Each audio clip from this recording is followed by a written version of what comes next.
The 2021 NBA draft was loaded with young talent, including players like Cade Cunningham, Evan Mobley, Jalen Green, and Jalen Suggs. I bought into all those guys draft night as future stars, but Scottie Barnes was by far the guy I was least confident into becoming a star. I thought he had a high floor but a relatively low ceiling.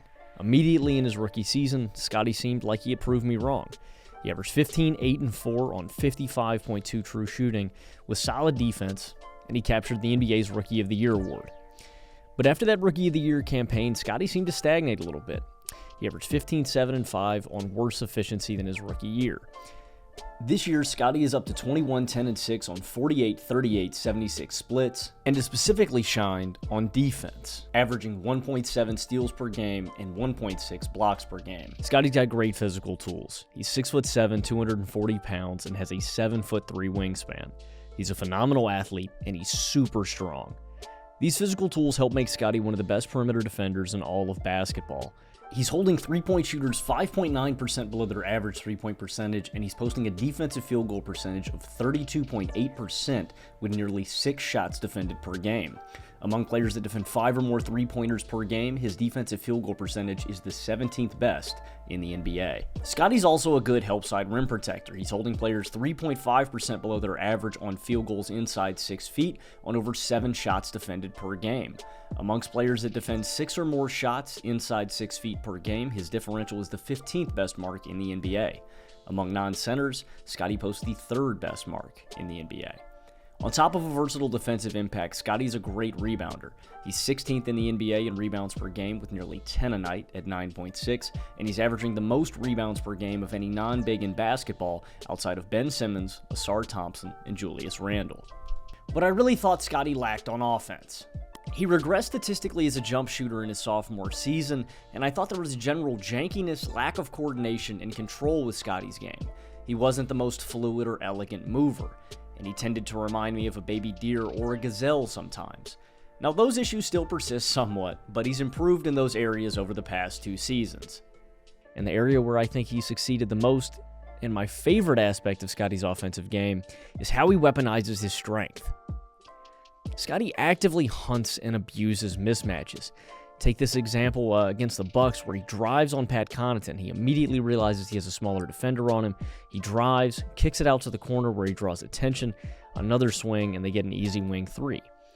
Take this possession against the 76ers. He notices he has the mismatch against Oubre and he has the lane. He drives on him. He gets blocked by Embiid, but it's still the right decision.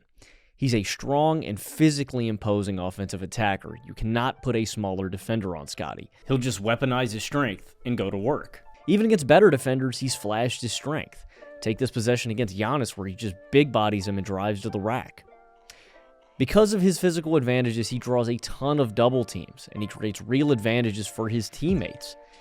More importantly, he doesn't take the offensive out of rhythm. The majority of his touches and attempts come within the flow of the offense. And Scottie has a willingness to use DHOs to set screens and to roll harder to the basket to open up opportunities for his teammates.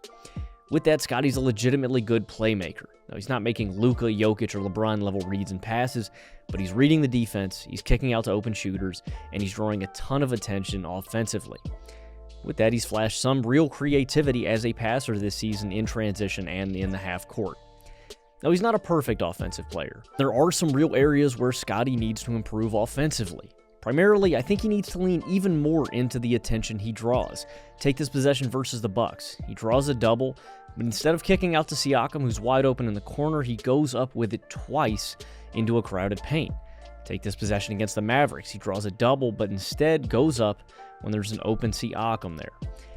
Along with that, he does need to improve as a jump shooter and on his touch shots. He's up 5% on mid-range attempts, 7% on jumpers, and 8% on threes from his rookie season, and this year he's shooting an absurd 56% on pull-up J's. But Scottie is far from automatic, and he needs to become a more reliable and consistent shooter.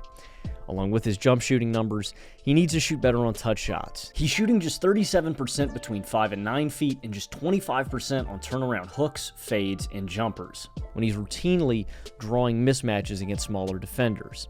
I also think Scottie struggles to finish over stronger and longer defenders. This example where he drives against Al Horford and he has to settle for a tough post hook against a more physically and stronger opposing defender. In some games, Scottie will lean on his jump shot a little too much. But for the first 5-game stretch to start the season, Scottie was scorching hot. He gave us a glimpse of what a fully maximized and unlocked Scottie Barnes will look like as an offensive player. He was shooting 47% on jumpers, 43% from deep, 54% in the mid-range, and 40% on catch-and-shoot attempts. He added a lot of spacing off ball, he flashed some high-level shot creation in the high post, and he was lights out on pull-ups. Now, I want to be clear about something with Scottie. I think he lacks the ability to be a true number one scorer. I don't think he's a true takeover scorer. I just don't think that's in his skill set. This season, he's a 10th percentile isolation scorer, scoring just 0.59 points per isolation possession, and he's a 14th percentile post scorer. That being said, I don't think this is an optimal situation for Scottie. He's routinely running lineups with a combination of Chris Boucher, Precious Achiuwa, and Pascal Siakam alongside him. Sure, those guys can space the floor moderately, but they're not truly complementary to Scottie, and ultimately these lineups are clunky, and Scottie is forced to drive in a lot of crowded paints. But I think the Raptors can build around Scottie, and I think they have the assets to move around if they want to retool around him. I think Scottie would benefit heavily from a floor spacing 5 or improved spacing throughout the lineup to open the floor up even more for Scottie. I also think a star guard to pair with him would really help the half-court offense, and Scottie would reap the benefits of having a primary ball handler and scoring guard to rely on. It would also open up a dynamic where he would thrive as a roll man attacking more open paints and as a passer out of the short roll. But the bottom line with Scottie Barnes is he's defending and rebounding at an all-defense level this season. He's weaponizing his athletic and physical advantages more than ever before. He's shown the most shooting upside and is creating the easiest offense for his teammates of his young career. I just think Scottie Barnes is the best number 2 you could ask for, and he still has a ton more room to grow offensively. Barnes is an ideal wingman, like Barney Stinson at the bar. And this season, we are seeing Scottie Barnes blossom into a two-way superstar. If you're hearing this, I want to thank you for making it to the end of the video, and I hope you enjoyed. If you enjoy basketball analysis and breakdowns like this, I implore you to hit subscribe and to hit the post notifications so you don't miss a single post from Nerd Sesh. If you like up-to-date analysis on the NBA and the NFL, I implore you to check out our podcast too. It's on the same channel where you found this video, and we do 3 episodes a week on the NFL and the NBA. The NFL show comes on Sundays or Mondays, reacting to the week's games. The NBA show comes on Wednesdays, and sometimes there's a little trivia mixed in there. For our social content, you can check us out on TikTok and Instagram at NerdSesh and on Twitter at @nerd_sesh. Everything else Nerd Sesh can be found at the link trees in our bios. Thank you guys for watching, and I hope to see you soon.